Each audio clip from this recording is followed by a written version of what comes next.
So hey anime fans, the series name is What If Naruto Was in Wakanda Forever Universe. So let's start the series. Naruto smirked as he looked down at the Titans that were looking at one of their own like he was crazy.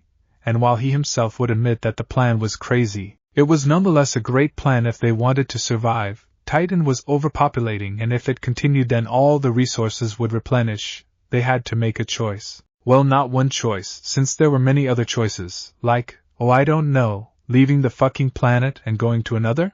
But alas, beings would be being and just be arrogant, no matter who they were. Going back to the Titan who was angry and sad that his people did not listen to him, he went to ship that he had prepared, for some odd reason. He watched as the purple-skinned being entered, turned it on, and left his planet. Shame he could have stayed to watch his people die. Naruto placed his hand forward, down to the Titans, and without any words he used the new power he recently had gotten. The beings looked up, seeing a bright purple light coming above them, not knowing it was the last thing they would see alive. The god balled his fist and executed all the Titans with a small wave of its power. It destroyed all life forms that existed in the whole planet, while also making the whole place impossible to live on. Naruto looked at his work before looking at his hand that was glowing purple, veins and bone included. Such a waste of power on that dumbass, he said, talking about the celestial he stole it from after beating that thing close to death. XXX. He tossed the ball up a bit before catching it and throwing the ball,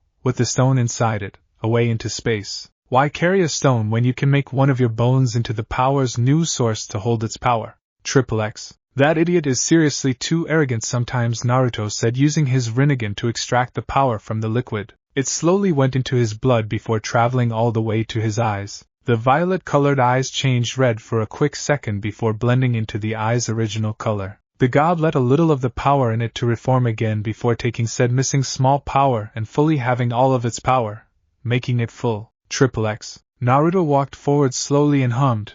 He could choose all of them, but then Odin would be pissed and demand who the hell took them.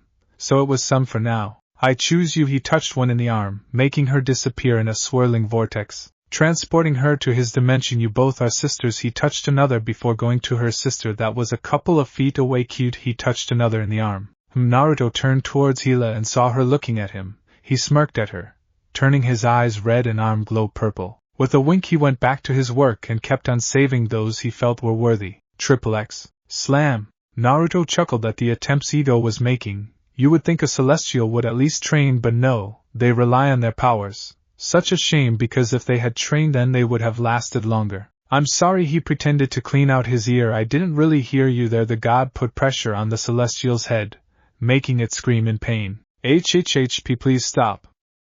Surrender. Ego screamed/begged. The Uzumaki looked down one more time before kicking it, knocking it out. Celestial his ass. XXX. He laughed while looking at the entity in front of him. Maybe I should use your power, since I already mastered the mystic arts, Naruto said, forming two black orbs that rippled. Dormammu looked at him and nodded. He feared talking, not because he didn't like it, but rather he wasn't told to. The god in front of him showed him how easy it was to destroy his dimension. It was scary, which was something the entity was not used to or ever felt in his immortal lifetime. Alright, now that this is done, the god's clothes all turned pure black as he opened a black portal. I heard that a certain region recently got a new element. He saluted the entity goodbye and went into the portal. Wakanda, Earth. The moment he entered, he was met face to face with a man that wore something similar to that of a Black Panther. He did feel the power that the man had in him, but what he wore, he had to admit, was awesome. Maybe he should create something similar. Ungabani/who are you? He said in a deep voice. Naruto quirked an eyebrow, not understanding the language before using his telepathic techniques, and quickly understanding the language that the man spoke in, along with finding out how exactly the man had power within him. Yuthixo/a god. The man's body showed he was surprised, but it faded as quick as it came. He did not say he was the god, but merely a god. The Uzumaki did not want to upset the man. Diabona/IC. The dark-skinned man did not move or do anything aside from nodding and speaking to him. He was a king after all, so it was his duty to protect his people, even from gods. He wasn't just going to allow the god inside the nation. He could use some mind manipulation. Nah, it wouldn't be fun. He'll have to use his words. Sigh. XXX. Thank you, beautiful, Naruto said, kissing the Asgardian female on the lips before closing the portal. He looks back at the village and smirks. The god already had control over space, but having the stone's power wouldn't hurt, though he did question Sif about as to why the king had brought the cube to Earth, but she did not know why too. Owl, XXX, Naruto shrugged, looking at Howard. The man had asked him for money to help in his company and Naruto gave it to him, by a lot, and now the man was giving him twice the amount. Relax, just keep it, Naruto said with his arm around Peggy's shoulders, as she leaned on him. Howard looked at him before giving the god a grateful smile. It will help improve his company more. Oh, Naruto put his hand forward and threw the man a scroll. A researcher told me to give this to you. Take care of it. With that, he and Peggy both disappeared in a flick. XXX. The god looked down at the man and hummed. Steve Rogers, quite the interesting fellow. Do you think he'll make it? Peggy said, grabbing his hand, the ruby ring on her shining brightly, and squeezing tightly. Naruto looked at the serum and then at Rogers. Yeah, he'll make it. The water I made him drink will make sure of that, he said. The water was actually his blood that would help the skinny man in taking the serum in. His powers weren't in it, so he didn't have to worry about the man getting any. XXX. Sir, what shall we do with him? A Hydra soldier asked to the commander, Menma A.K. and Naruto. He walked forward and looked at the man that was unconscious. Bucky Barnes, put it on him. XXX. Naruto ducked the yet another soldier before grabbing its head and snapping it. Come on, Titan, is that it? He put his hand forward and made all the soldiers that rushed at him into little roaches. He then aimed the arm at Thanos and pointed it at him. Better hope your strength is strong, he said before reappearing in front of him within a millisecond and punching the god in the chest. Gah! The Titan spit out some blood and grabbed the god's arm. He headbutted the redhead, but to his shock, it didn't even budge the man a bit and only hurt him. Man, who knew that the great Thanos was this weak? He smirked at the bleeding and dazed Titan. XXX. It seemed like that little bitch, Ego, had arrived on Earth. Should he greet him or not? Yeah, it was long overdue for the Celestial to apologize to him. XXX. So, the Titan decided to take a little girl from one planet and then another. XXX. Knock, knock, knock. Many turned to the door of the hospital and saw Naruto in a business suit. So it seems the tumor the dumbass planted in her had finally killed her, he said, walking forward, and some tried to stop him, but he phased through them, shocking them. He sniffed the air before holding up a finger. Now, don't take her soul, I don't want her to leave just yet. Still shocked, all looked at him in curiosity. She's just the innocent victim in Ego's plan. Naruto walked towards the woman and put a hand on her head. The hand glowed white for a second before he retracted it back. Bring her back, please. The air turned cold for a second. Naruto smiled down at the woman. A child should never lose a mother. Bip. All turned to the heart monitor. Bip bip. He just loved to play God. Wait, he was. Bip bip bip. Naruto smirked at the shocked looks. He took out a scroll from inside his suit and slowly put it on the stand next to her bed. The Uzumaki turned back to look at the family members and friends of the woman before nodding to them. When Ms. Meredith wakes up, tell her to open the scroll, as it has to do with her son Peter and Ego. With that, he walked out of the room. Nobody never noticing something go into his shadow. Shadow clones really were amazing. XXX. Well, damn, seemed like the king thought it was the best idea to kill his own brother. While the kid who was kneeling next to his father turned to look at Naruto, he motioned for the kid to stay silent, casting a spell, unknown to the kid, to keep him quiet. The Uzumaki went to the dead man and silently breathed out a cold breath that went into the man's mouth. The claw marks on the man's chest faded before said person shot up wide awake. He looked around and touched his chest where the claw marks were. He noticed his son and immediately brought the shocked kid into a fierce hug. The kid snapped out of his shock after a few seconds and cried onto his father's shoulder. Naruto looks around and drives his attention to left side of the room. The man who had been revived notices him and immediately asks, "Who are you?" The Uzumaki looks at him. "The Banished One," he said, making the man become wide-eyed. Yeah, the Banished One, a name the first king of Wakanda had given him. TCH. It wasn't his fault that the man couldn't give his wife a good fucking. Naruto merely helped out in that part, and what did he get in return? To be banished from Wakanda, fucker. But Bishenga knew he couldn't fight one-on-one against him, so he just told Naruto to leave, and the god did leave. But not before fucking all of the man's guards, his wife again, and all the wives of the 5 patriarchs. Heh, it was quite honestly fun though. They tried everything they could to get him, but he just smirked and flashed them the middle finger before jumping into a portal he created. Prince Njobu immediately got on one knee and bowed. The Banished One was a legend but also hated due to what he had done. Legend because he had helped them in growing their technology. hated because, well, you know why. They, Wakandan citizens, were told to be careful due to his status of a god, and while many dismissed the god part, they nonetheless followed procedures. Relax, I came here due to what your brother had done. The prince clenched his hands, and to have it so the kid doesn't lose his only parent left. He does, after all, have to see the sunsets of Wakanda. Joba looked up and gave the man a grateful look. He didn't care how the god had brought him back from the dead, but he was grateful to the man. Thank you, Joba said. Naruto nodded. It was shocking, but not that much. Towards what your brother had done, he shook his head to think that he would leave his own brother's son behind just like Bashenga. Can't do shit right. Joba chuckled while his son looked at them in curiosity. Now, why don't you introduce me to your son? The prince nodded and waved for his son to go to him. The kid stood next to his father and looked up at the god. This is Njidaka, but here he is known as Eric Stevens, XXX. Naruto smiled as he looked at the director and his bosses. Do you really want to order the person who has about 10 snipers aimed at you and your guards? The Uzumaki didn't really direct that threat to Fury, but it could. Each member narrowed their eyes and looked at him. They wanted to call him out and say that it was a bluff, but each then saw a red dot pointed to one of their bodyguards. Come on, put me on the map. Put me as threat. But a bounty on my head. He gave them a smirk. But if you do, then, well, the people will find out all the things that each government has been hiding. He rubbed his chin, planning the attack on the towers, hiding the fist, covering for the multiple soldiers that are currently spying on certain counties and people. He had them by the throat, and they knew it. We can have that. Now can we? But then again, I do like innocent people going after me only for them to be killed, and the people do want to know the truth. Each council member looked at each other, and then looked back at the god. Very well, Mr. Uzumaki, we will have you protected. They had to swallow their pride, whether they like it or not. He had shown them today. Naruto was not one to bluff and to fucking mess with. Good, man, were you really this much of an asshole when you met your wife?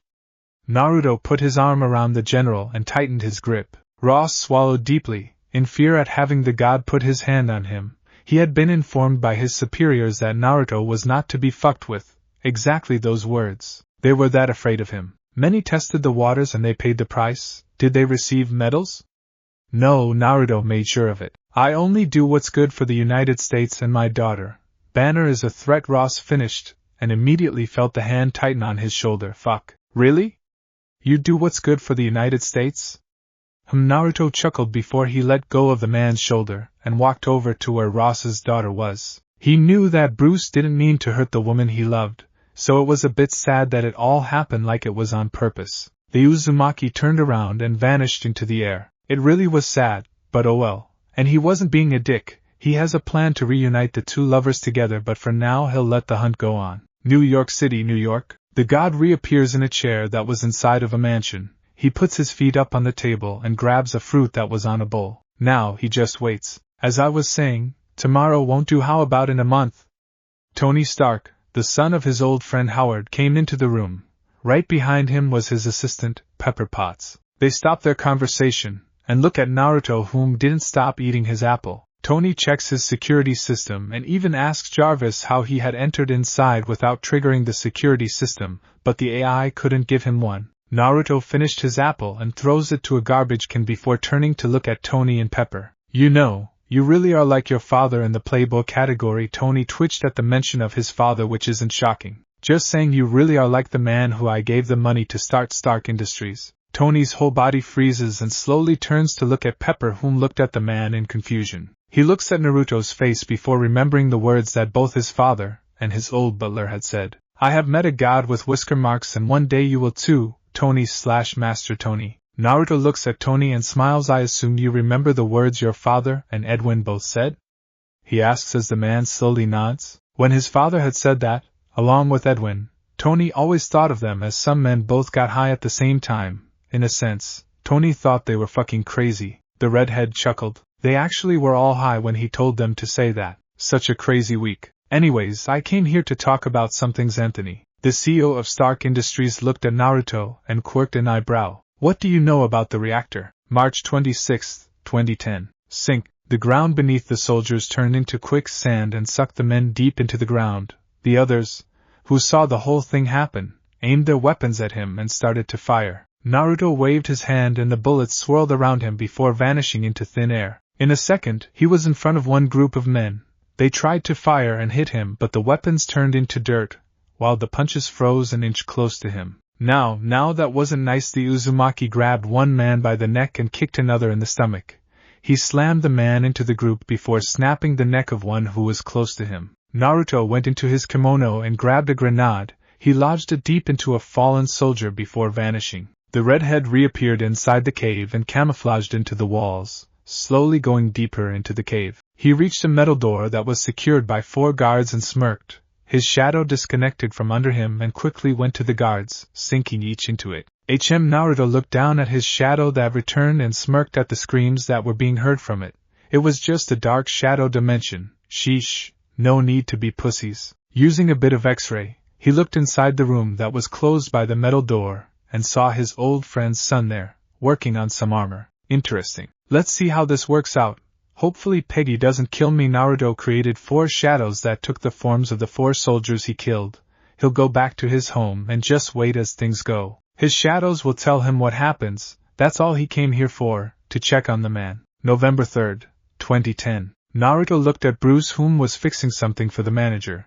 He owned the whole company due to some mind-altering, so he was paying the doctor some good money. To be honest though, he was just doing it so he could fuck Bruce's hot neighbor. The Uzumaki looked down and smirked at woman Shu. So continuer chupando, he said as Martina deep-throated him. Maybe he should have her as a wife. Yeah, she was quite honestly on the same level as Peggy despite it being her second time sucking dick. And he wasn't being a bastard, but come on, who wouldn't fuck her? Bruce couldn't because of his condition, so Naruto swooped in and fucked her. Now she was his. It really wasn't that hard to understand. Naruto, it's done. Bruce came into the room and noticed his friend's glazed look but just ignored it while also not noticing the sounds his neighbor was causing under the desk. The redhead nodded and took out a load of cash, giving the fugitive doctor 40,000 Brazilian real. To fix some small thing that Naruto had caused on purpose was a lot of money, but he didn't mind. Money was money. See you next week, buddy. May 22nd, 2011. Naruto laughed as he slapped Tony on the back. Relax, Tony. I'll help you out when I'm done building mine. Iron Man sighed and nodded before leaving with his new assistant, not noticing her slip away until it was too late. Naruto walked back to his work and put on a metal watch. He looked at it closely and then pushed a small button that was on it. Instantly black armor made out of nanonites covered his arm, with red markings on it. Flexing his arm, he smirked at the flexibility. So, my dear beautiful wife, Naruto said, still looking at his arm, are you going to come out or just stand there looking at me? Natasha smirked at him before going to where he was and kissing him. She pulled back and looked at him. It was a great view though. Yeah, he pushed the button again and made the nanonites go back into the watch. The god took off his watch and gave it to her. Wanna try? May 27th, 2011. Naruto thanked the man and grabbed his lunch before heading towards the door. As he was about to turn the corner, he bumped into a woman, making her fall onto the floor. He looked down and quickly noticed the beauty of said woman, but nonetheless helped her up. I'm sorry, I wasn't looking where I was going, Naruto said as the woman smiled at him, blushing just a tiny bit due to the way he helped her up. It's alright, I should have not gone fast, she said before looking at her watch and noticing it was getting late. Oh no. I'm going to be late to pick up Peter. Naruto turned to the nearest clock and saw it was 2:40 p.m. Kids usually got out by 3. He turned back to the woman and decided to help her. If you want, I can take you to your son's school, he asked as she looked at him for a few seconds before smiling and nodding. He's my nephew and thank you, she said. She quickly bought some snacks and beverages and both went to Naruto's car. They got in and quickly drove to where the nephew's school was at. He turned to the woman and saw the relief that was on her face at the fact that they were going to make it early, most likely due to her job. Oh, I forgot to introduce myself. My name is Naruto, he said as she realized she also forgot to introduce herself. She put her hand forward as they stopped at a red light and introduced herself. May 31st, 2011. A kid with an Iron Man helmet puts his hand forward and aimed at the drone, just like Tony did. The drone aimed at him, but luckily the kid was saved by his hero. Tony came up behind him in his armor and blasted the drone away before flying away, but not before telling him he did a great job. Peter, June 1st, 2011. Yawn. He was told by many that the Asgardians were tough and that they were basically invincible in fighting. So, why the hell were all of them on the ground unconscious? Odin, the king of them all, was the only one standing but barely. Do you really want to continue? I mean, look, This all would have turned out the same even if you were in your prime. Naruto sat on the man's throne looking down at the man. The king gripped his spear and rushed towards him but was impaled in the chest by the red-headed man's arm. Odin looked at him one more time and saw everything distort, turning everything back to the moment the All-Father had spoken to the god that appeared before him. I just love showing my enemies the future. It always makes them think twice. The king gulped and motioned for his guards to stand down. The power the man before him had, it was scary. 5 stones. That already makes the man the most powerful being in the whole universe. What do you want? The old king asked/demanded. Naruto shrugged in response. Nothing. I just wanted to see what the whole buzz was about with Asgard. He looked around and nodded. And now that I've seen it, I have to take my leave. A hot ant is waiting for me to fuck her. December 31st, 2011. May hugged her nephew and then her new lover in happiness at finding out she was pregnant. Her ex-husband and her had tried for years to have children but couldn't due to him having a low count of sperm. But now she had her second child growing in her womb. She considered Peter like a real son and to her he wouldn't be replaced. So to her Peter was like her firstborn. Peter smiled and hugged his aunt while Naruto thought about the power he gave his child. I hope he or she uses it for good. His daughter/son was an Uzumaki, so to them the word good was actually referring to causing mischief and pulling a shitstorm of pranks. May 3rd, 2012. Shut up, you blabbering idiot! Loki screamed at Naruto, whom put his hand on his heart. Who the hell are you calling an idiot? Dumbass! Both glared at each other while the others in the jet looked at them in curiosity. Eventually though, Loki backed down from glaring and looked at the people in the jet. Seems you have been busy. He was talking about being in a jet that had 2 people that were dressed in odd things. One was dressed in multiply clothing while the other was dressed in metal. Naruto shrugged. Not really. Just been doing the same old thing. The god put his hands on the back of his head and relaxed. Fucked one man's girlfriend. Made another scream my name in front of the man. Loki chuckled while Steve coughed and Tony smirked. Natasha shook her head and focused on driving the jet. Same old Naruto. December 25th, 2012.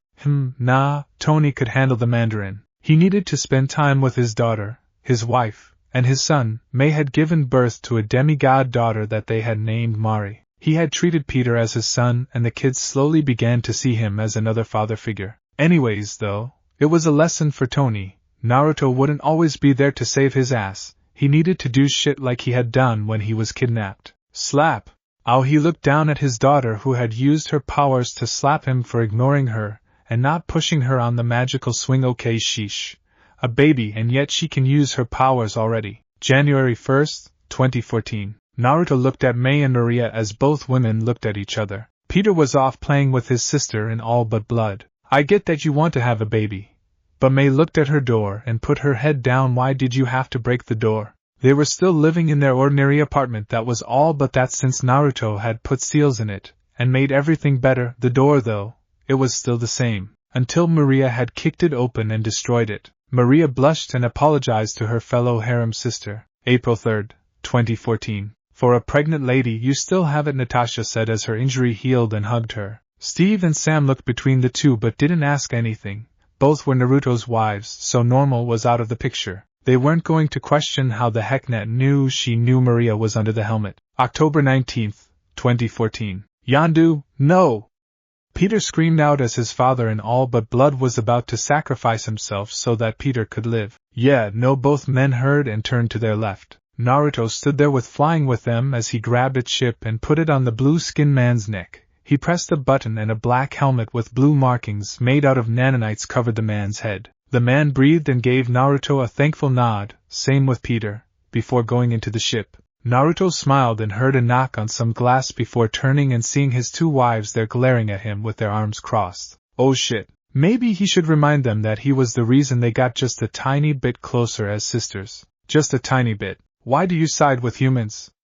You see the destruction they bring and yet you join them. Why? Ultron asked the man in front of him. He knew who he was and wasn't really going to try and push any of his buttons. A true god that can wipe out his whole existence in a second was not something he was willing to try. Naruto smirked there entertaining. He looked at the 2 groups and shook his head. If you give them a tiny amount of power then they will use that to eventually kill you. If you give them knowledge then the results would be the same in the end. No matter what it may be, it will always lead to destruction. He looked at Ultron. Why? Because they are humans. You can't control them, and you can't change them. Ultron nodded at the red-headed man's words before seeing him vanish. They can't be controlled or changed, but they can be killed for the better. May 5, 2015. So, you're telling me that this hot and sexy foreign chick is going to join us along with Streaker over there? Naruto grinned and dodged the punches that Pietro threw at him, shocking the young man slightly. Wanda blushed slightly and nodded. Yes. May 6, 2015. The moment Wanda let out a powerful surge, Naruto brought her brother back to life and quickly healed all his injuries. Pietro breathed in deeply and looked at the god. Why?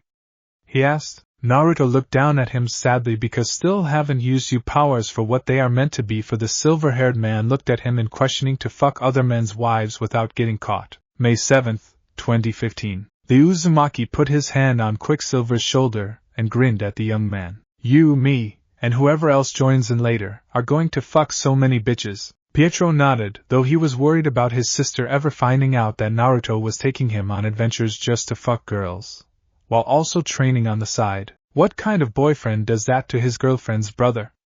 A great one. He didn't go with his sister and join the Avengers, but he joined a slightly better team. November 5, 2015. He's behaving weird. May looked at her husband and then at her nephew who had entered his room. Naruto quirked an eyebrow and then looked through Peter's walls. Sure, the seals prevented others from seeing, but not Naruto, which was weird. He saw some power inside the teen's body spread all over and change him slowly. It's nothing, maybe he had his first kiss. May 4, 2016. The Uzumaki looked at the woman who had approached Tony and told him that she hated him and the Avengers. Wow, it really hurts my feelings that you hate me. Naruto mocked her for losing her son, angering her. Get in line, lady. You think you are the only one affected? Grow some balls and do something instead, coming all the way here and saying you hate us. Tony looked at him in shock. Everybody loses somebody. You are nobody special to us. What makes you think I will stop my actions? What makes you think I will change? Nothing. That's what you brought him into this world, so you knew what was going to happen later on. She glared at him and Tony and Naruto before storming out of the elevator. June 10, 2016. Naruto saw Vision's energy blast Miss Sam and hit Rhodey right where the arc reactor was at. He pulsed some chakra into his finger before vanishing away. With Tony, he flew as fast as he could, trying to reach his best friend, but was still too far away to catch him. Falcon was also trying to catch up to Rhodey but was on the same boat as Tony. Just as the military officer was about to hit the ground, a streak silver and blue caught him. Pietro grunted at the weight of the metal and the man inside, but nonetheless managed to hold him. Damn, that hurt. Pietro pushed Rhodey to the ground and opened up the man's mask. They were lucky Naruto was here, because if he wasn't, then the consequences would have been dire. June 16, 2016. Naruto and Pietro both played against each other on a game of Call of Duty Zombies from a TV and console they brought in. It was getting crazy, but only because Naruto decreased his luck to make it fair. Quickly get Juggernaut. We're on level 99. We can't die now, Naruto screamed while Pietro killed a group of zombies with his ray gun, but it was a bit slower to kill them. Die! Pietro screamed. The four prisoners looked at the two men inside. At least it wasn't boring. Falcon saw a figure approaching and smirked. June 23, 2016. Chala came out of the Royal Talon Flyer with Naruto and Okoye by his side. Many saw him and queried an eyebrow before it quickly went away. Naruto looked around and hummed. Things really have changed since the whole nation formed. Okoye nodded and guided him to Chala's mother and sister. Son, is he? Ramonda looked at Naruto and thought back to what she was taught about him, but she had to make sure it was him before even doing anything. Shuri looked at him and instantly recognized the designs on the edges of the man's armor. Vibranium, but different. Chala nodded. Yes, it is him. The new king was just lucky that his father wasn't here, cause if he was, then he was pretty sure Wakanda wouldn't even be here. Ramonda swallowed slightly and nodded. She turned to the redhead and slightly bowed, something no king or queen should do to any other. It is an honor to meet you, banished one. Naruto looked at the queen in questioning. Okay? June 26, 2016. Eric looked at his mentor and nodded. Okay, your choice. Naruto shrugged and cancelled his illusion over the guards that were taking Eric to Chala and the council. He was just following because he wanted to see who was it. June 27, 2016. Both Eric and Chala looked at the sunset beneath the Panther statue. Chala had beaten his cousin in battle and had struck a spear into his abdomen. Right now, Killmonger was taking his final breeze watching the sunset, just like his father had described, and said, "Mind if I take him?" Both cousins turned to their right and saw Naruto there eating some tacos. The king looked at the god and questioned him why. Naruto walked forward and kneeled down to look at the spear inside Eric's abdomen. I know you don't want to kill your cousin Chala. Unlike your father, despite being your enemy, you are willing to save that family member instead of killing them. Eric smirked a bit also. He is technically no enemy, you didn't label him as such. Chala looked at his mortally wounded cousin and then at Naruto before nodding. Take care of him. Naruto put a hand on Eric's shoulder before vanishing in a flick. September 22nd, 2016. Peter watched as Naruto and his aunt danced. 1, 2, and bam! Naruto pulled Mei close to him. You do it right, and you will get a kiss. Peter blushed then. After the kiss you take her to a hotel, pull her dress down, and Mei put her hands over his mouth quickly as Peter's face became even more red. Naruto! She glared at him. The god freed himself and looked at her. What? Although telling the way Mari was made would be a great way to say how it could go for him. Peter's blush faded as he blanched as the images in his head that were now replaced by his mother figure and father figure doing some things. Mei blushed and slapped her husband on the chest. They all heard the door open and saw Mari there with a stuffed giraffe in her hands. She looked at them each before giggling at the expression on everyone's faces, mainly her mother and brother. Definitely didn't know you were that much of screamer. September 8th, 2017. Naruto saw Carl leave before going to the now paralyzed man. Jonathan looked at him before seeing the redhead pull out a syringe filled with a grayish liquid. He kneeled down and injected the liquid into the man's back before leaving. Jonathan twitched as he felt the liquid enter his bones. April 1st, 2018. Eric, you take right, and Pietro, you take left. Show these bastards your power. The things that Naruto hated the most were those who abused children, kidnapped them, or raped them. He and his two members both activated their suits before jumping down from the building. Quicksilver grabbed the two guards that were protecting the building and tied them up. Eric entered from the back of it and knocked down the guard. Go! Both men kicked down the doors and went into the building. Men shot at Killmonger but failed to do any damage due to his new armor.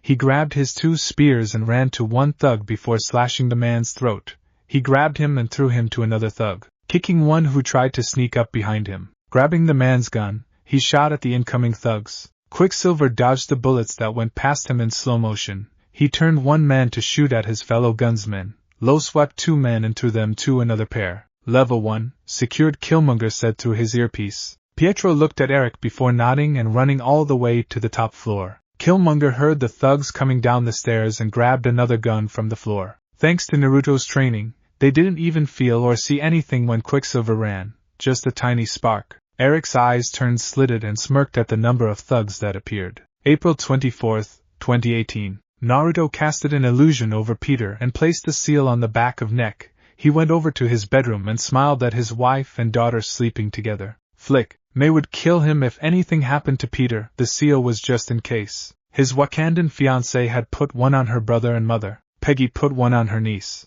Clint put them on his family. His wife Hope had put one on her dad and Scott. And lastly, he put one on Pepper for Tony. Thanos already got the Power Stone. He was bound to go looking for the next quickly. Naruto wasn't going to fight. He'll see if they can stop the Mad Titan by themselves. If they can't, well, he'll see. Dead bodies littered the ship as the ship burned from enemy fire.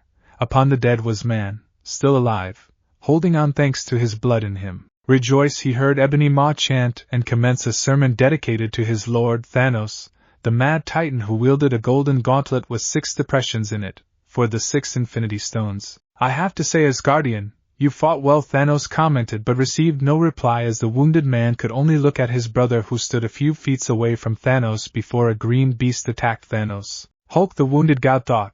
But it was futile.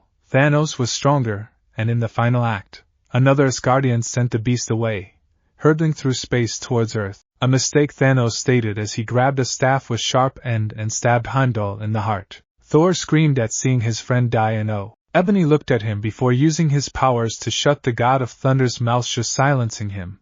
He goes over to Loki and puts his hand forwards. The stone. Loki looked at him and was about to stab the alien but was held by his enemy's power of telekinesis. Thanos walked over to the adopted brother of Thor and looked at him. I will not ask again, Asgardian. The Tesseract, making the man look at his defeated brother before revealing the Tesseract. The Titan smirked and grabbed the cube. He crushed the cube and blew away the glass that covered his hand, leaving only the space stone. Putting the stone on the gauntlet, he felt the power of the stone surge in him. Clap, clap, clap. Thanos' moment of finally getting the stone was interrupted by the one person he hated the most. The one who had humiliated him in front of his whole army. The one who had also fucked both of his daughters, Nebula and Gamora. Ebony scowled and stopped Thanos' children from fighting him. Sorry to interrupt your little moment of orgasm, but can we speed this up? Naruto said, sitting on a chair while eating some popcorn. Thanos glared at the god before him. Why are you here, Uzumaki? The Titan asked, hoping he did not say that he was here for the Space Stone, or the Power Stone, or both stones. Standing up and going over to the two fallen brothers, everyone stepping aside, just decided to pay my dear old friends a visit, Naruto said, using the Reality Stone to turn the metal on Thor's body into dust. He turned to the Titan and motioned for him to continue. Thanos motioned for Ebony and his children to gather around him. Using the power of the Power Stone, he ignites for the ship to explode as he vanishes in a portal. Purple cracks start to appear around the three men as Naruto places a chip on both men's necks. Thor looks at Naruto. What are you doing here, Naruto? The god in questioning quirked an eyebrow and gave the Asgardian the same answer as Thanos, since he had asked the same question. Both brothers sighed and watched as more of the ship cracked. This is going to hurt like a bitch for you both anyway. New York City, New York? Tony looked at Bruce and at the two sorcerers. How much time do we have? He asked, wanting to be prepared for an incoming attack. Bruce looked at the billionaire and shook his head. No telling, he has the power and space stones. That already makes him the most powerful being in the universe. Tony, if he gets all 6. The doctor didn't want to finish the sentence. He can destroy life on a scale hitherto undreamt of. Stephen finished. Tony leans against the cauldron. Did you seriously say hitherto undreamt of? He asked the sorcerer. Are you seriously leaning on the cauldron of the cosmos? Stephen's cloak smacks Iron Man's hand. He looks at the cloak and then at the doctor. Offended, I'm going to allow that, he said before pointing to the time stone on the Sorcerer Supreme's neck. If Thanos needs all 6, then why don't we just stick this one down the garbage disposal? He suggested, making both Wong and Stephen shake their heads. No can do. We swore an oath to protect the time stone with our lives, Wong said. And I swore off dairy.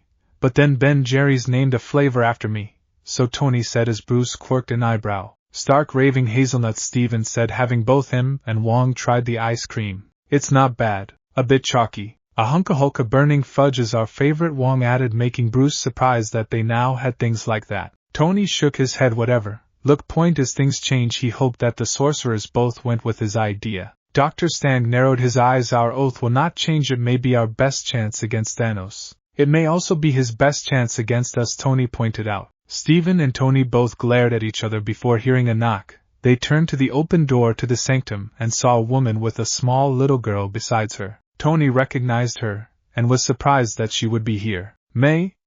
Tony questioned as all men turned to the billionaire. May looked at him as the little girl rushed to the billionaire and hugged him. Tony! Phew, I thought I was going into a weird place or a library. Both sorcerers looked slightly offended. It could be considered a library, yes, but a weird place? That was far from it. Ma'am, you can't be here. This Wong felt his mouth close forcefully as some tape appeared and prevented him from speaking. They looked around and tried to find out who did it before landing on the little child that was smacking Tony on the chest. How? Bruce asked what was on all men's minds. May looked at the sorcerer and apologized. I'm sorry. She turned to her daughter and scolded the young girl. Mari, how many times have I told you to not do that? This wasn't anything new to the woman, since Mari did it multiple times before, but she always had to tell her to be careful. The little girl pouted and jumped off the man's chest. Sorry. Her eyes turned slightly red before the tape disappeared and let Wong open his mouth. May nodded and turned to the men. Sorry about that.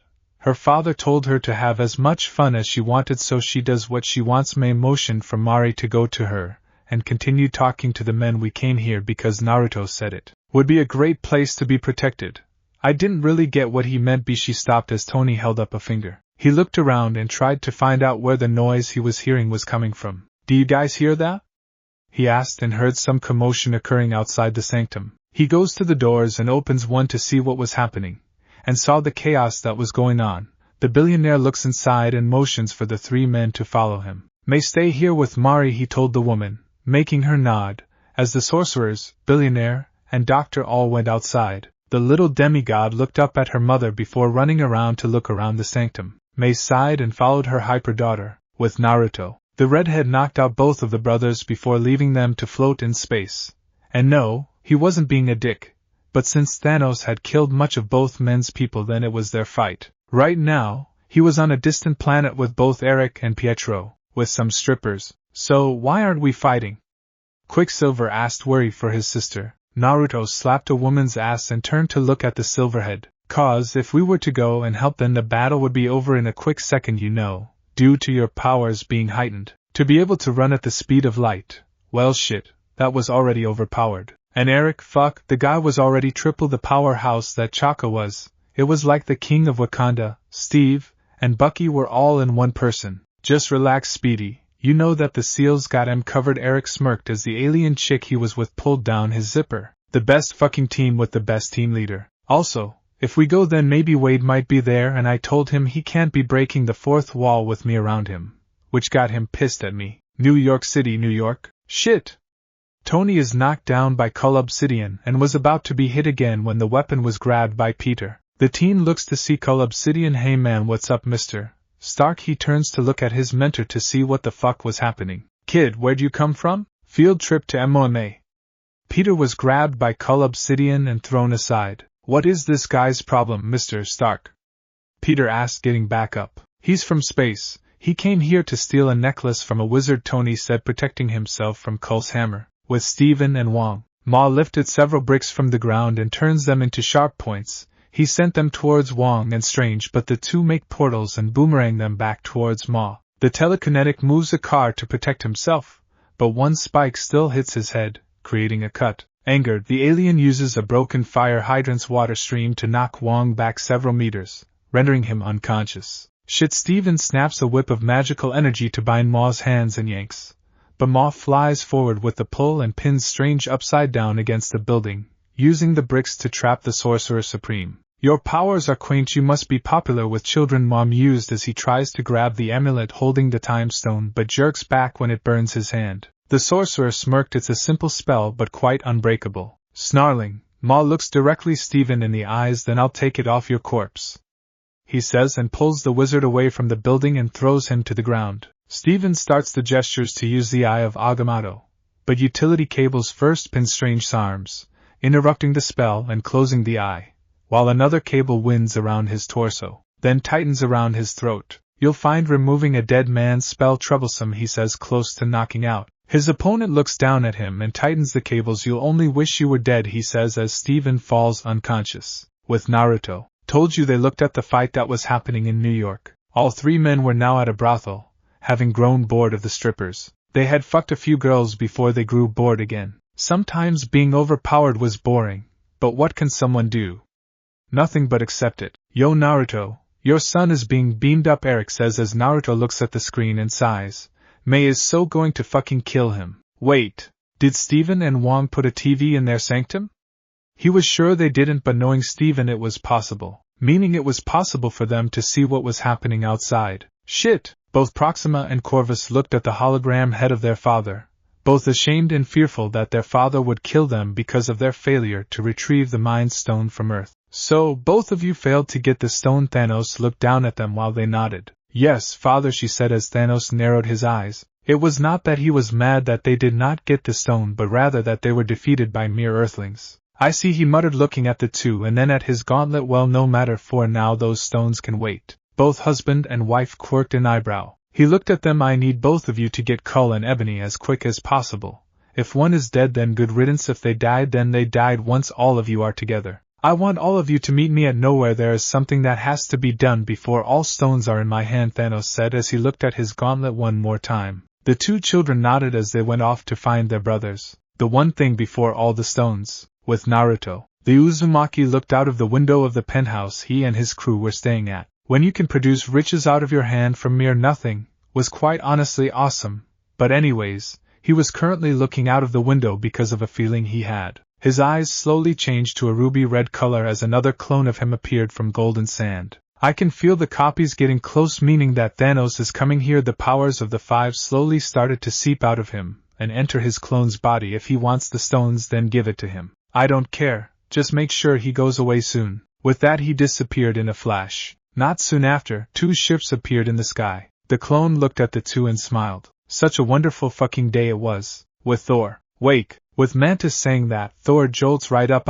All 6 Guardians on the ship immediately bring out their weapons and point them right at the Asgardian. That idiotic red-haired tomato. Thor took several long breaths before turning and looking at the people that were on the ship with him. Who the hell are you guys? Where is Naruto? The Guardians looked at each other for a couple of seconds, annoying Thor in the process, but eventually stepped back as Gamora stepped forward. Why do you want to know? She asked. Thor slightly glares at her. Because that fool left me to die when the ship exploded. He leaned on the ship's wall. Gamora looks at him and then remembers back to the wreckage they encountered a while ago, sighing at her husband's doings. He wasn't there when we found you. He was gone by then, most likely to fuck more whores, she said, muttering the last parts. The God of Thunder looks at her, and the rest before sitting down. Wonderful, just wonderful. With Naruto. Humans really are strange. Naruto looked at the being next to him and chuckled. Yes, that is true, but you got to admit, they are entertaining, he said. This time the being laughed. True. Both looked at the stars/planets above them. This universe, it's really wonderful, both said at the same time. The informant for Naruto to be able to encounter such a wonderful man like him. Awesome. With Thor. Once they all calmed down, mostly Thor, they gave the Asgardians some soup and a blanket. He looks at the soup before looking up and looking at all 6 Guardians, mostly Gamora. Are you one of Naruto's lovers? He said out of nowhere, making all occupants turn to him. Peter, Rocket, and Drax look at him questioningly. Groot just didn't care. Mantis blushed a bit, and Gamora. She nodded. More like wife, she said. Now the part of Naruto being her husband was not new to anyone in the ship, aside from Thor, but they were still confused on the lover's part. Thor stood up and noticed a mark on her left shoulder, Naruto's mark. He knew a handful of Naruto's lovers back on Earth, but he didn't know if he had lovers aside from that planet until he encountered Brunhilde, the last Valkyrie, and he wasn't sure if Gamora was one of them, mostly being suspicious of her protectiveness, but decided to ask anyway. He walked closer to her, making the others get out their weapons again. Hold it there, buddy. We can't let you do something to her. Naruto would kill us if anything happened to his wife and the mother of his daughter and son, Rocket said, pointing a blaster at Thor, who stopped the moment Rocket finished. She was the mother of 2 of Naruto's children, meaning she was untouchable,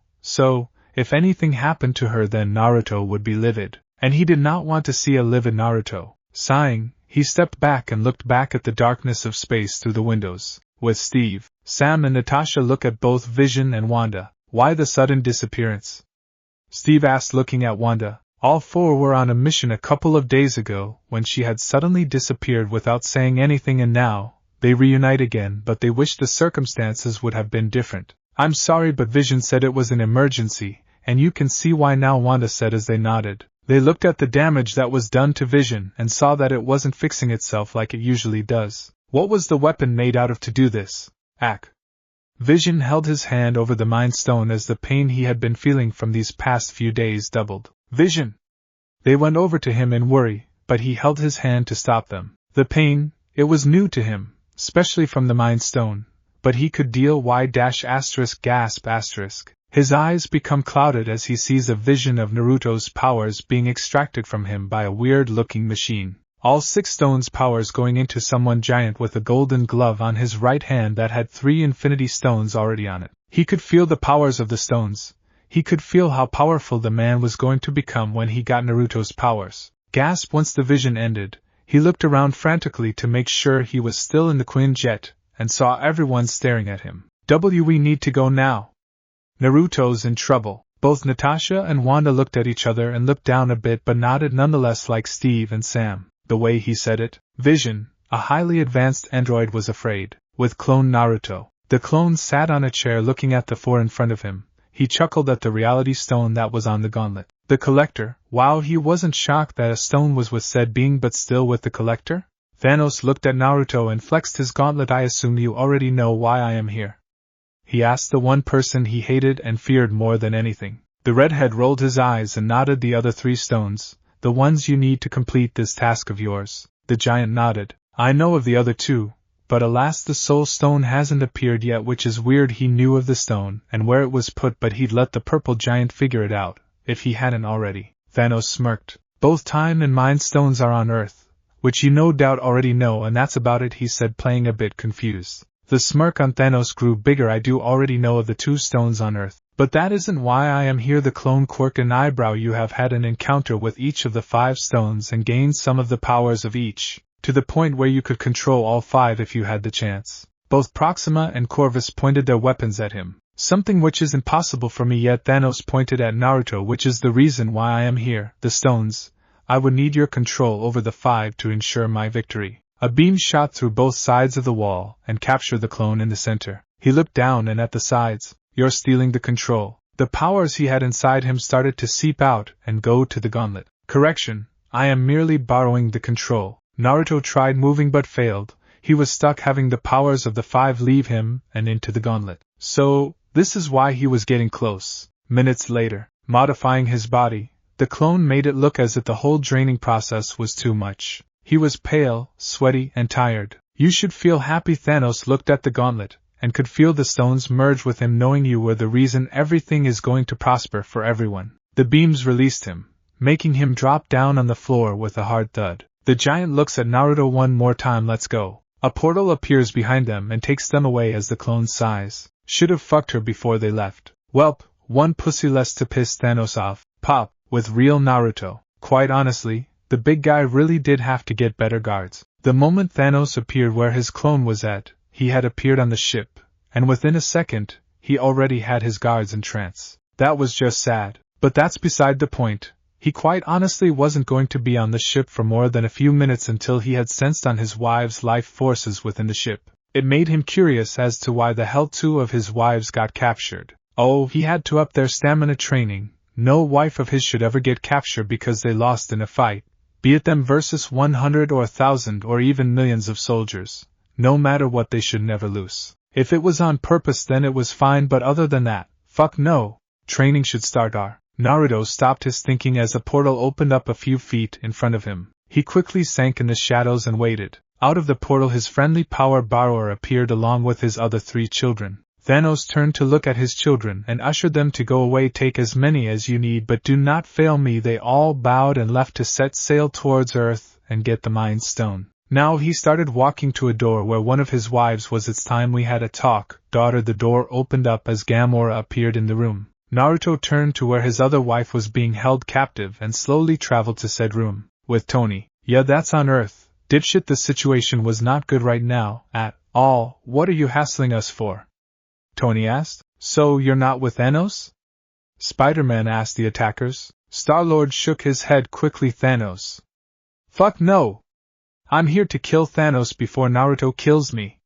He started to hyperventilate before stopping and looking at them again. Wait, who are you? Spider-Man helmets. We're the Avengers, man, he said, slightly wondering why his dad would want to kill the man in front of him. Oh, you're the ones Thor told us about, Mantis said. Tony quirked an eyebrow at her. You know Thor? He asked, a little surprised. Yes, Star-Lord said, still iffy tall guy, not that good looking, needed saving. Strange looked at him. Where is he now? With Naruto. The redhead had sent a clone to help out his wife while he had gone to Vormir with Thanos and Gamora. He had followed slowly as Red Skull showed both father and daughter where the stone was, while also explaining how to get. The prize soul holds a special place among the Infinity Stones. You might say it has a certain wisdom, Red said. Tell me what it needs. Looking at the cliff to ensure that whoever possesses it understands its power. The stone demands a sacrifice, he said. Of what? Thanos asked, following to where the man's eyes were looking at. Taking a while to answer. In order to take the stone you must lose that which you love. A soul for a soul, he said gravely. Gamora looks at Red Skull and then at Thanos before laughing at the irony. I can't believe it. All my life I dreamed of a day, a moment when you would get what you deserved. She went closer to him, and I was always so disappointed. But now you kill and torture, and you call it mercy. Stepping back a bit, the universe has judged you. You asked it for a prize, and it told you no, you failed. She might have lost it a bit, and do you want to know why? Because you love nothing, no one, she said. Thanos didn't say anything as he looked at the cliff before turning around and facing Gamora, tears in his eyes. Really? Tears?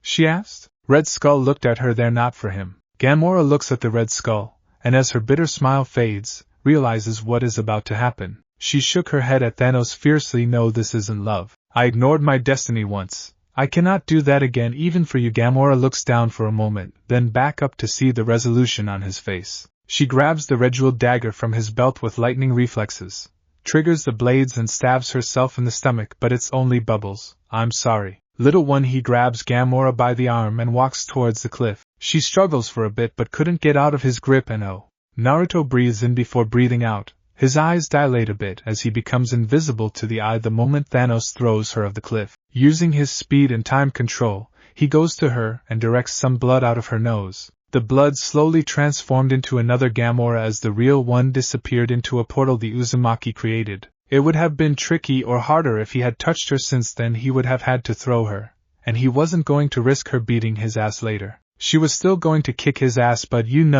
only less hurtful. He looked up and then back at the ground. Poof, a clone appears next to him and nods before going up to Thanos and blending himself onto the Titan's clothes. Creating a portal, he goes through it, snapping his fingers to let time resume again. Gamora falls straight down as the sky illuminates and a light pulses. It is complete. With Naruto, Gamora crashes onto a bed and looks around quickly before stopping and sighing. Her idiotic and irresistible husband saved her, which he could have done earlier but didn't. A portal opens up in front of her as Naruto appears. She looks at him and he looks at her. I hate you, she says. The redhead grins and lays next to her. Love you too, Wakanda. Sam looks up and sees the thing coming straight down towards them. Hey, Cap, we got a situation here. The vessel slams into the shield of the Golden City and explodes due to how powerful it is in defense. Bucky smirks. God, I love this place. Yeah, don't start celebrating yet, guys. We got more incoming outside the dome. With Steve and Co., both Captain and T'Challa look at each other, knowing and not knowing what they'll be facing. Natasha looks at Vision, who is about to leave the table. Vision, get your ass on the table. She looks at Wanda. Once the stone is out of him, you blow it to hell, she said as her harem sister nods. T'Challa backs away from the window and looks at Okoye while walking to the exit. Evacuate the city, engage all defense procedures. He stops and looks at Captain America and get this man a shield. Captain turns to him and nods in gratitude. With Naruto. So, my clone is inside the stone? Gamora asked Naruto as he nodded, his arm over her shoulder and groping her right tit. Yep, she blushed at him, pinching her nipple with his sharp nails. And you didn't get it earlier because you didn't want to. She tried to look at him in the eyes, but it was hard to. I could have forcefully grabbed the stone by bending time and space, but then I'd have to fix some ripples that I created, and that's too much work. Wakanda. Natasha and the others look at the Outriders that were trying to get through the wall. Definitely pissed her off. The army of those creatures continued to increase and increase each second. No matter how many died trying to go through the wall, there were many that continued to come. Some managed to get through the barrier, making the border tribe take a knee and raise their shields.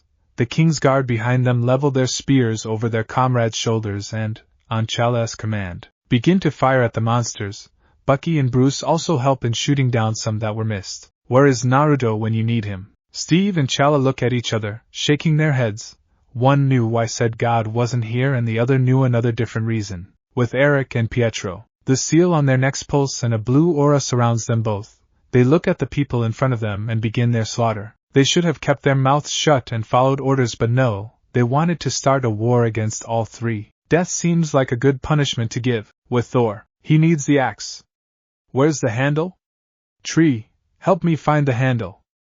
Tree shouted at Groot, making said tree creature look at Thor sadly and then at the two pieces of Stormbreaker. He scowls in determination and stands. He extends his fingers and grows them at extraordinary speed, grabbing both parts, while also crying out at the pain from the hot parts. He slams both parts together and locks them. With a mighty cry, Groot raises it above his head before chopping his own arm off at the right length, completing Stormbreaker.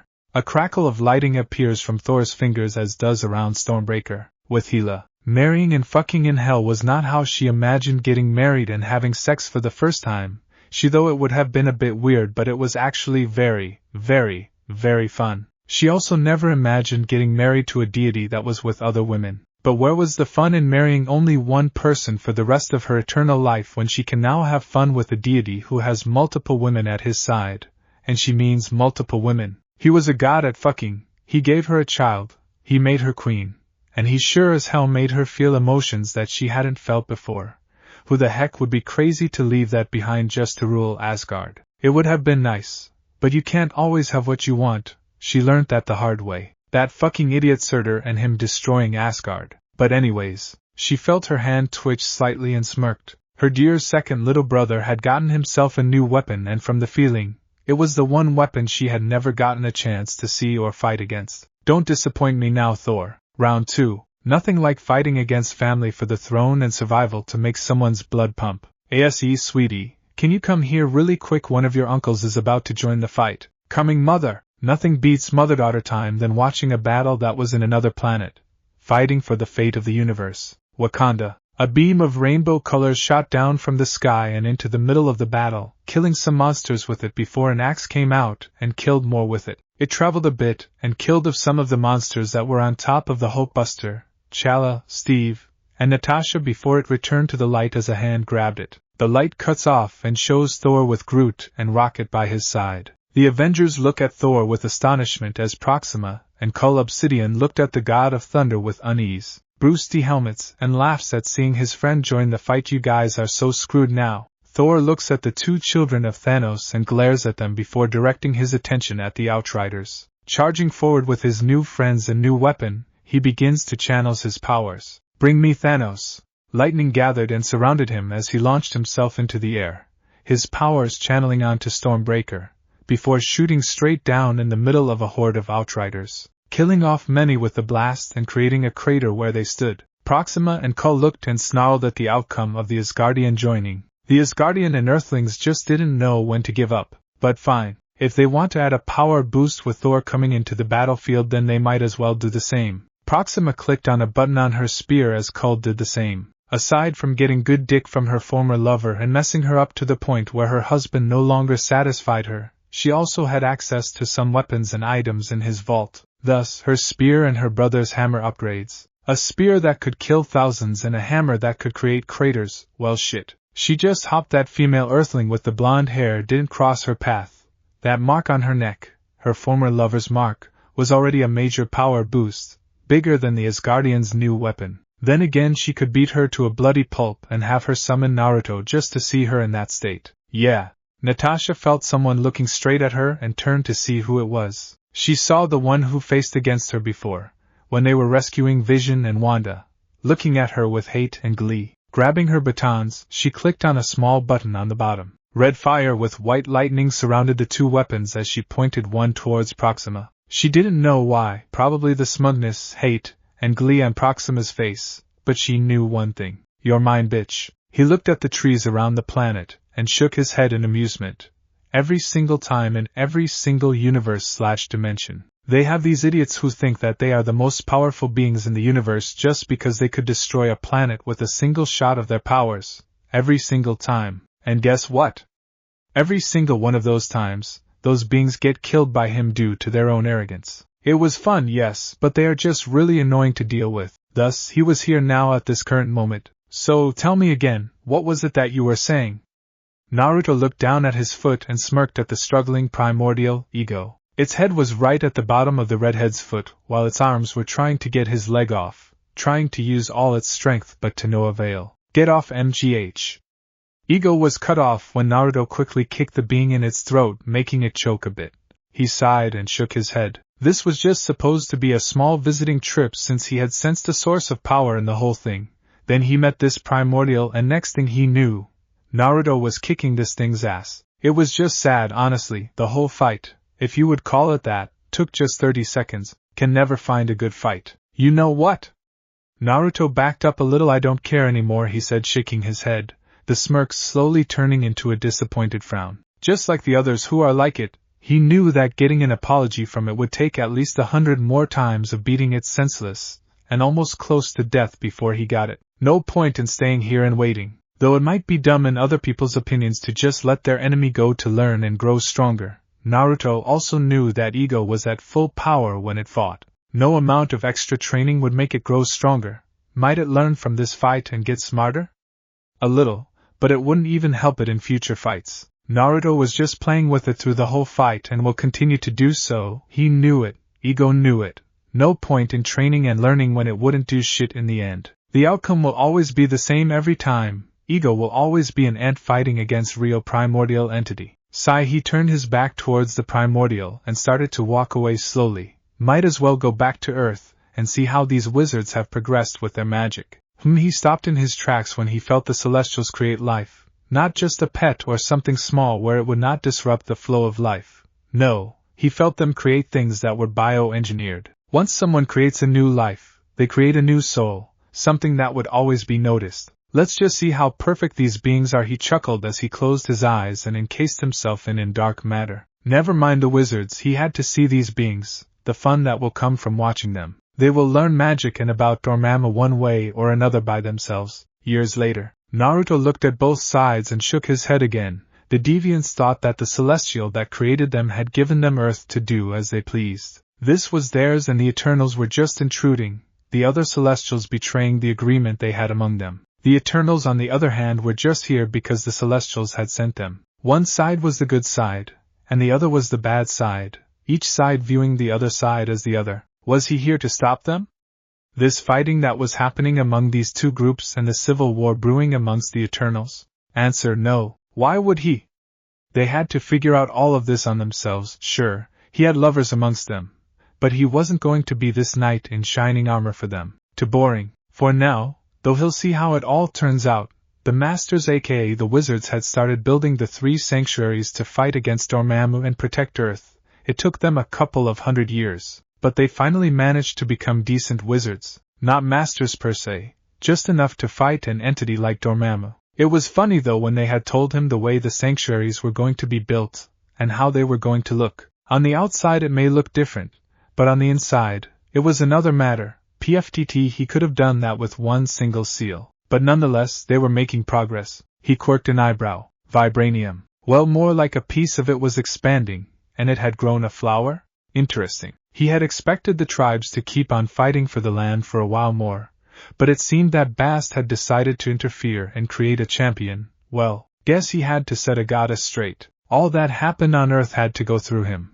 Unless he did not care and let it happen because it would be fun, nothing escapes him. Anyways though, the herb/flower had grown, and she had given her champion visions to go and get it to finally end the conflict happening between all 5 tribes. It was powerful enough. Add to it, Vibranium was very, very powerful, and if they kept on fighting for it, it would just be left on the ground until they had finally managed to work together. Fuck, seemed like he now had to pay visit to these 5 tribes too. He wanted to watch these 2 species keep on fighting, the sparks and yells, but he was curious and had a duty. Naruto whirled his finger, as his shadow came up from behind him, grabbed him and sucked him down into the endless Wakanda. He came up from the ground but quickly camouflaged himself to not be noticed by any tribe.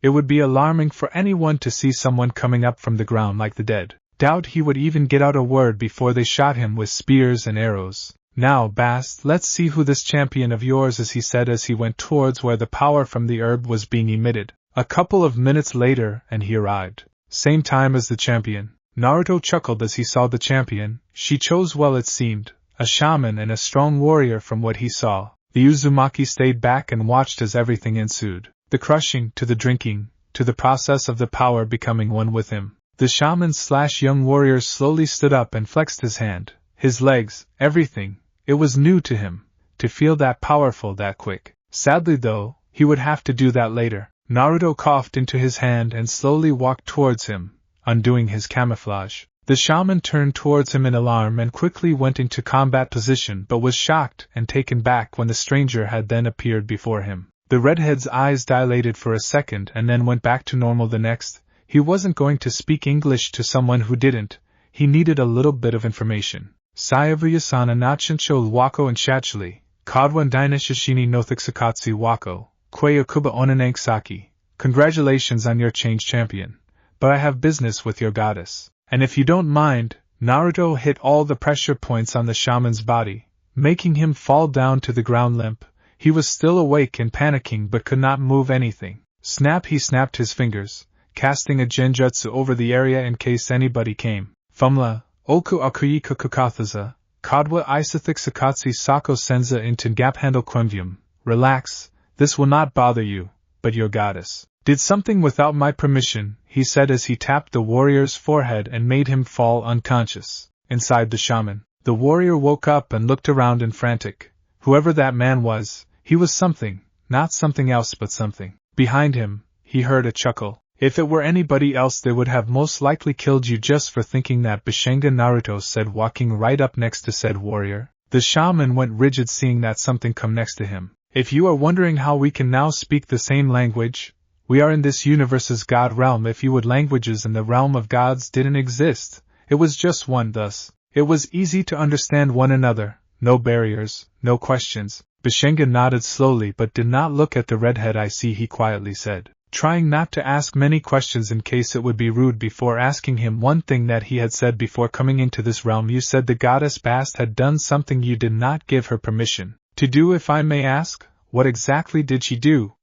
He was her champion. She gave him the powers to stop all the fighting amongst the tribes, and he wasn't going to just let anybody or anything talk down on her, even if it did sound like he was in a higher position than Bast. Naruto looked at him, and then turned back to look at the field straight ahead of them. Follow me, you'll get your answers. Bishenga didn't like the answer, but he nonetheless followed a little behind, seeing as how the person/thing in front of him was still unknown to him.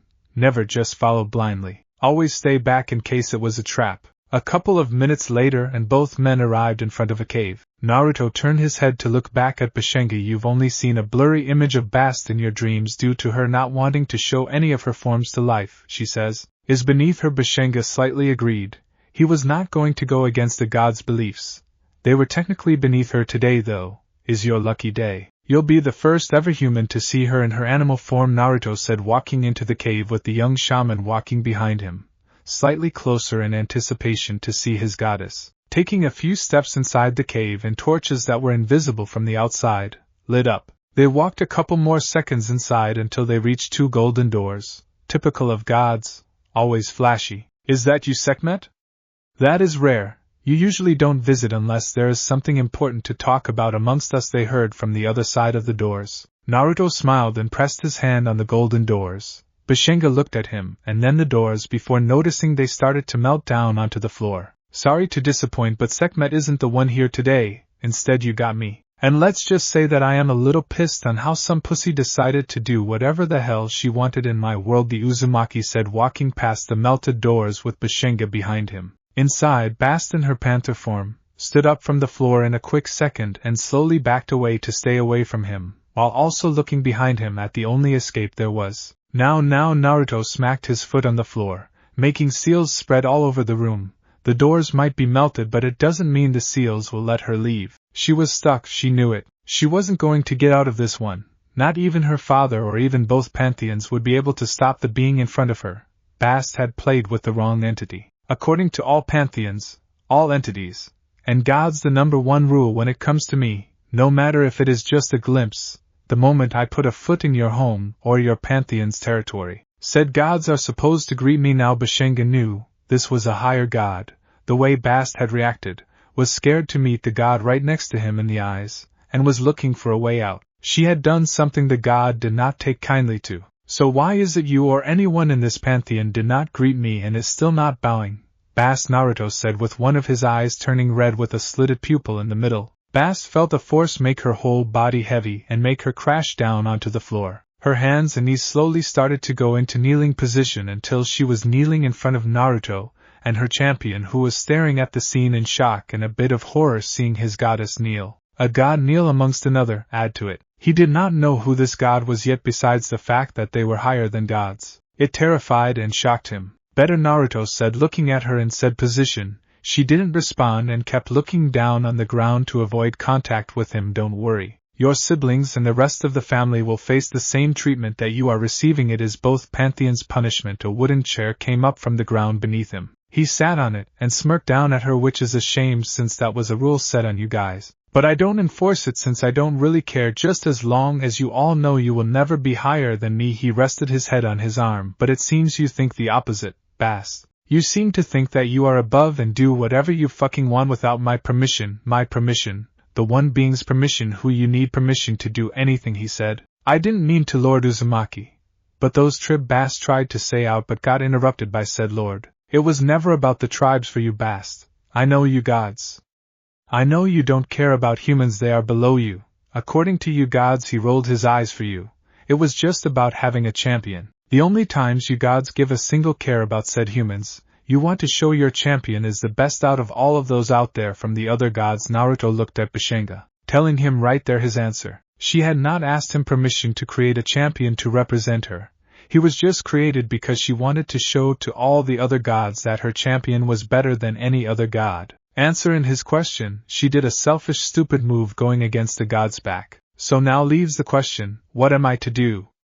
Bast and Bishenga both paled and went rigid. I can't get rid of your champion. He is now in the game board that made the human feel better, but you need to be punished. Bast him. Get rid of your powers? No, kill you? No, take away your home? No, all of the options made said goddess feel nervous and scared at the choices he can make to punish her. Oh! He stood up as a dark goop seeped from his hand and fell onto the pool, forming a pool of blackness. Sekhmet, along with the other gods, failed to stop you from following one rule, a simple rule. And to me it seems like she can't rule this pantheon as well as I thought she would. Guess, we just have to replace her. The pool started to rise, making Bishenga back up a little, and started to form the silhouette of tall muscular male. Naruto turned to look at his shadow and nodded. Bring Sekhmet. If she resists, cut off all her limbs until she can't fight anymore, he said. The shadow went out the door and into the realm to find said goddess. The redhead turned to look at the silhouette, and also gave it a nod with the dark figure doing the same motion. Lord Yuzi Bass tried to get something out to appeal, to save her sister in all but blood, but he forced her to stay quiet. She was going to watch as Sekhmet died in front of her, and she, Bast, was going to be the one responsible, just for one thing, one stupid thing. Fuck, my lord, the dark figure returned with said goddess right next to him in a matter of seconds. She didn't have time to react when he had appeared behind her and sucked her into the void dimension,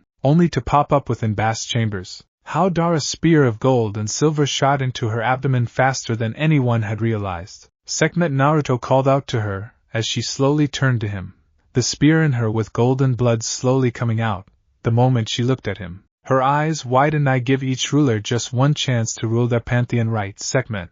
But it seems you can't do that. It isn't the easiest thing to do when you have gods all over and enemies amongst each other, but I would expect the leader of each pantheon to enforce the rules and set them right so that they won't have to face their ends by my hands. A chain shot up from the ground and wrapped around Bast's neck. Yet you, Sekhmet, could not do that with your fellow sister here. The goddess looked at her sister from the corner of her eyes. She broke the one stupid rule you gods have amongst each other, and also did the one thing that I would have assumed was already forbidden to do and known to all. He grabbed the spear. You gods are in my domain.